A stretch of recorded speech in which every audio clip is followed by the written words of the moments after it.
So ఇదే అంశానికి సంబంధించి కంప్లీట్ డీటెయిల్స్ అందించేందుకు మా ఇన్పుట్ ఎడిటర్ ఇస్మాయిల్ మనకు ఫోన్ లైన్లో అందుబాటులో ఉన్నారు. ఇస్మాయిల్, చూస్తూ ఉన్న ఒక అక్రమ అరెస్ట్ నెక్స్ట్ పొలిటీషియన్ని టార్గెట్ చేసినట్లుగా కనిపిస్తోంది. పూర్తిగా డైవర్షన్ పాలిటిక్స్లో భాగంగా ఈ అరెస్ట్ జరిగింది అన్న విమర్శలు కూడా పెద్ద ఎత్తున వినిపిస్తున్నాయి. ఎలా చూడొచ్చు ఓవరాల్గా ఈ కేసుని? చాలా స్పష్టంగా మనం ఒకటి చూడొచ్చు, ఒక బీసీ నాయకుడు అదేవిధంగా ఈ మొత్తం ఏదైతే నకిలీ మధ్య ముందు ప్రభుత్వంలో పూర్తిగా చిక్కుకుపోయినటువంటి సిచ్యువేషన్, ఎక్కడా కూడా జోగి రమేష్ కు సంబంధం లేనటువంటి కేసు తీసుకొచ్చినటువంటి పరిస్థితి మనం గత 1 వీక్ నుంచి చూస్తున్నాము. దీని మీద కొంత టార్గెట్ చేసినట్టు కనిపిస్తోంది. బట్ ఈ రోజు స్పెసిఫిక్ గా జోగి రమేష్ ను అరెస్ట్ చేయడం వెనుక ఒక ప్రధానమైనటువంటి కారణం ఉంది. ముఖ్యంగా నిన్న ఏదైతే పరాసలోని కాశీబుగ్గలో ఒక ఘోరమైనటువంటి సంఘటన జరిగింది. ఆలయానికి వెళ్లినటువంటి 9 మంది భక్తులు అక్కడే తొక్కిసలాట్లు చనిపోయారు. ఒక్క పోలీసులు కూడా అక్కడ పెట్టలేదు. ప్రభుత్వం పూర్తిగా నిర్లక్ష్యం వహించింది. ప్రభుత్వం సంబంధించినటువంటి నిర్లక్ష్యం వల్ల ప్రభుత్వం అక్కడ భద్రతా చర్యలు తీసుకోకపోవడం వల్లే 9 మంది ప్రాణాలు కోల్పోయారని అక్కడికి వెళ్ళినటువంటి మంత్రి అచ్చెన్నాయుడు, అదేవిధంగా టీడీపీ ఎమ్మెల్యే శిరీష, వీళ్ళందరినీ కూడా అక్కడ ప్రజలు నిలదీశారు. రాష్ట్ర వ్యాప్తంగా ఏవైతే ఈ తొక్కిసలాటలు కంటిన్యూగా జరుగుతున్నాయో, గత జనవరిలో మనం చూసుకుంటే వైకుంఠ ఏకాదశి సందర్భంగా తిరుపతిలో, ఆ తర్వాత సింహాచలంలో, ఇప్పుడు మళ్ళీ కాశీబుగ్గలో ఈ వరుస సంఘటనల నేపథ్యంలో ప్రభుత్వ వైఫల్యం అనేటువంటి దాని మీద నిన్నటి నుంచి పెద్ద ఎత్తున చర్చ జరుగుతుంది. కనీసం గుడికి వెళ్లిన వాళ్లకు ఎక్కడ కూడా భద్రత లేదు అనేటువంటి సిచ్యువేషన్ రాష్ట్ర వ్యాప్తంగా చర్చ జరుగుతున్నటువంటి నేపథ్యంలో ప్రభుత్వానికి ఇమీడియట్ గా ఈ టాపిక్ నుంచి ఒక విధంగా ప్రజల దృష్టి మరలించేందుకు డైవర్షన్ కావాలి. కూటమి సర్కార్ వచ్చిన తర్వాత మనం చాలా డైవర్షన్ చూసాము.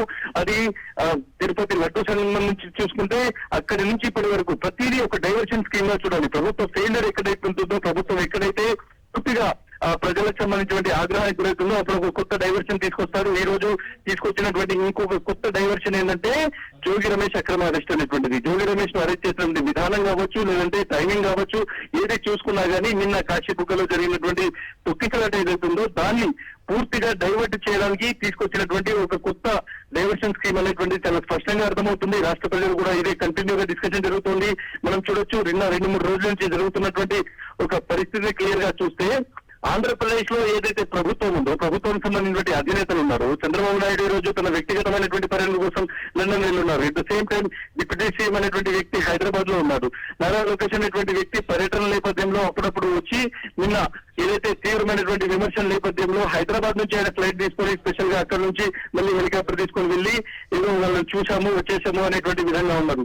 కనీసం ఆంధ్రప్రదేశ్ లో ఏం జరుగుతుంది, ఆంధ్రప్రదేశ్ లో ప్రజలకు సంబంధించిన సమస్యలు ఏంటి వెళ్ళి చూడడానికి అధికారంలో ఉన్నటువంటి మంత్రులు కావచ్చు, ముఖ్యమంత్రి కావచ్చు, ఆంధ్రప్రదేశ్ లో లేనటువంటి సిచ్యువేషన్. 9 మంది తొక్కిసలాట్లో చనిపోయారు.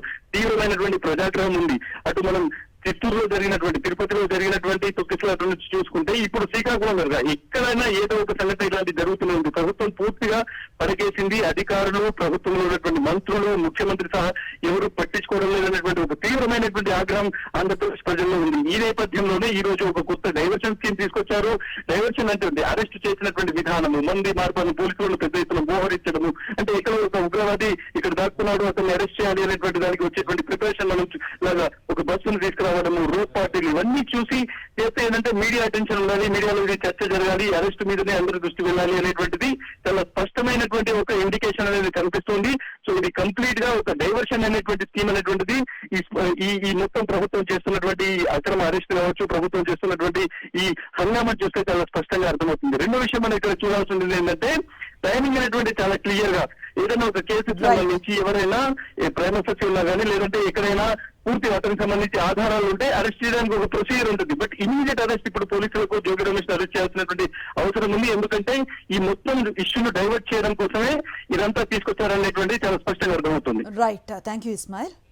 మాజీ మంత్రి జోగి రమేష్ ను అక్రమ అరెస్టు చేసింది కూటమి ప్రభుత్వం. ఇబ్రహీంపట్నంలో నకిలీ మద్యం డంప్ కేసులో జోగి రమేష్ పై అక్రమ కేసు నమోదు చేశారు. నకిలీ మద్యం తయారీ అంశంపై సిబిఐ విచారణ జరపాలని హైకోర్టులో జోగి రమేష్ పిటిషన్ను దాఖలు చేశారు. ఆ వెంటనే కూటమి పెద్దల డైరెక్షన్లో జోగి రమేష్ ఇంటికి భారీగా పోలీసులు చేరుకొని జోగి రమేష్ ను అరెస్ట్ చేశారు. ఉదయం 4:30కి పెద్ద స్థాయిలో పోలీసులు ఇబ్రహీంపట్నంలో ఉన్నటువంటి మాజీ మంత్రి జోగి రమేష్ ఇంటికి చేరుకున్నారు. పెద్ద ఎత్తున మోహరించారు. తర్వాత 8:20 ఆ ప్రాంతంలో జోగి రమేష్ను అదుపులోకి తీసుకున్నారు. అప్పటికే జోగి రమేష్ అరెస్టు గురించి విన్న వైఎస్ఆర్సీపీ నేతలు, స్థానికులు అక్కడికి పెద్ద ఎత్తున చేరుకున్నారు. ఈ అక్రమ అరెస్టును నిరసిస్తూ పెద్ద పెట్టున నినాదాలు కూడా చేశారు.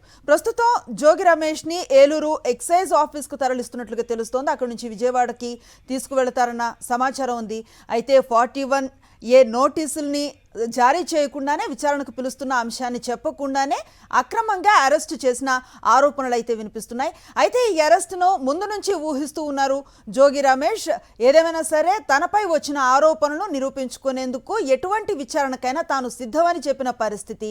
అలాగే సిబిఐ విచారణ చేయించాలి, లై డిటెక్టర్ పరీక్షలకు సైతం తాను సిద్ధమని ఆయన ప్రకటించిన పరిస్థితిని కూడా చూసాం. కానీ పొలిటికల్ ప్రెషర్తో, అలాగే రాజకీయ కక్ష సాధింపులో భాగంగా ప్రస్తుత జరుగుతున్న పరిణామాలను డైవర్ట్ చేసే ఒక ఉద్దేశంతో ఈ అరెస్ట్ జరిగినట్లుగా పొలిటికల్ విశ్లేషణలు వినిపిస్తూ ఉన్నాయి. ప్రస్తుతం అక్కడి నుంచి మా కరెస్పాండెంట్స్ మనకు అందుబాటులో ఉన్నారు. అక్కడ జరుగుతున్న తాజా పరిణామాలకి సంబంధించిన అప్డేట్స్ అందించేందుకు వారు సిద్ధంగా ఉన్నారు.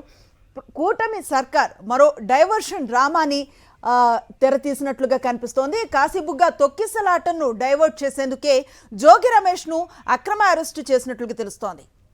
ప్రభుత్వ వైఫల్యం వల్ల కాశీబుగ్గ తొక్కిసలాట జరిగిందని ప్రజల్లో తీవ్ర ఎత్తున ఆగ్రహం వ్యక్తం అవుతోంది. ఈ క్రమంలోనే ప్రజాగ్రహాన్ని తప్పించుకునేందుకు కూటమి సర్కార్ డైవర్షన్ పాలిటిక్స్ను కొనసాగిస్తున్న పరిస్థితి. మాజీ మంత్రి జోగి రమేష్ను పోలీసులు అదుపులోకి తీసుకున్నారు. ప్రస్తుతం ఆయన్ను ఏలూరు ఎక్సైజ్ ఆఫీస్కు తరలిస్తున్నట్లుగా సమాచారం అందుతోంది. అందుకు సంబంధించి ఆయన్ని తరలిస్తున్న ప్రత్యేక వాహనం, దాని వెనకాల కార్యకర్తలు వెళుతూ ఉన్నటువంటి ప్రత్యేక విజువల్స్ మనకి ఆన్ స్క్రీన్ కనిపిస్తూ ఉన్నాయి. దానికి ముందు జోగి రమేష్ నివాసం వద్ద ఆయన్ను అరెస్టు చేయడానికి పోలీసులు చేరుకున్న తరుణంలో అక్కడ నెలకొన్నటువంటి ఆందోళనలు కూడా మనం విజువల్స్లో చూస్తూ ఉన్నాం. ఆన్ స్క్రీన్ మనకి పక్కన ఒక ఫ్రేమ్లో కనిపిస్తూ ఉన్న పరిస్థితి. కంప్లీట్ డీటెయిల్స్ అందించడానికి మా కరెస్పాండెంట్ నరేష్ మనకు అందుబాటులో ఉన్నారు. వారితో మాట్లాడే ప్రయత్నం చేద్దాం. నరేష్, చూస్తూ ఉన్నాం పోలీసులు ఇప్పుడు ఈ అరెస్ట్ని ధృవీకరించినట్లేనా? నెక్స్ట్ ప్రొసీజర్ ఏంటంటే ఏం చెప్తారు? అనుశ్రీ, పూర్తిగా కూడా కూటమి ప్రభుత్వం కక్షపూరిత చర్యలకు పాల్పడుతుంది. మరోవైపు డైవర్షన్ పాలిటిక్స్ అని చెప్పుకోవచ్చు.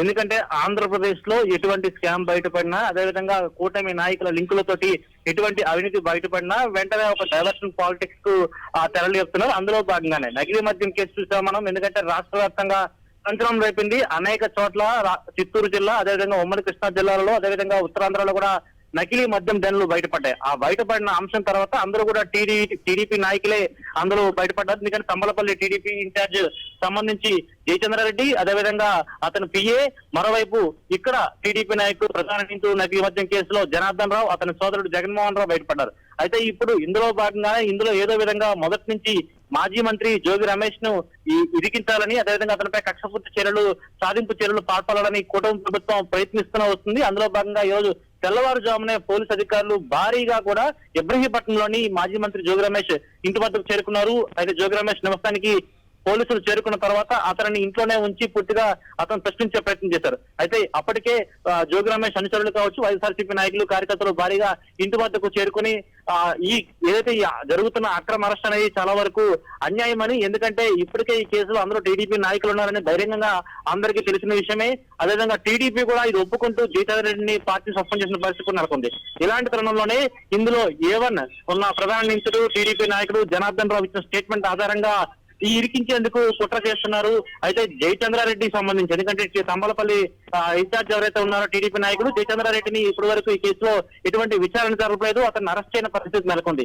అయితే ఈ కేసులో ఒకవైపు పూర్తిగా, ఎందుకంటే ఒకవైపు నకిలీ మద్యం కేసుకు సంబంధించి ఇబ్రహీంపట్నం దానిలో స్పిరిట్ తయారు చేసే సామాగ్రి అంతా కూడా అడ్డంగా దొరికినా సరే టీడీపీ నాయకులపై ఎటువంటి చర్యలు తీసుకున్న పరిస్థితి. ఇప్పటికీ 1 రోజుల పాటు కూడా ఒకవైపు జనార్దన్ రావుని, జగన్మోహన్ రావుని కస్టడీ తీసుకుని విచారించిన తర్వాత అతను ఇచ్చిన ఒకే ఒక మాట, అసలు మొదటి నుంచి మాజీ మంత్రి జోగి రమేష్ చెప్పిన మాట ఒకటే, అసలు ఎక్కడా కూడా తనిఖీను, అదేవిధంగా జనార్దన్ రావుకి సంబంధం లేదని, అతను ఎప్పుడు మాట్లాడిన దాఖలాలు లేవని చెప్పారు. ఎప్పుడో ఒక ఫంక్షన్ లో ఒక చోట కలిసిన ఒక ఫోటోను టీడీపీ సోషల్ మీడియా వేదికగా ప్రచారం చేస్తూ తనకి జనార్దన్ రావుకి అదేవిధంగా మంత్రి జోగి రమేష్ కి మాజీ మంత్రి జోగి రమేష్ కి సంబంధం ఉందని కూడా ప్రచారం చేశారు. కానీ బహిరంగంగానే మాజీ మంత్రి జోగి రమేష్ ఒకటే సవాల్ ఇస్తారు, తన దగ్గర ఉన్న ఫోన్లను చూడండి, తనకి అదేవిధంగా రైట్ థ్యాంక్ యూ నరేష్.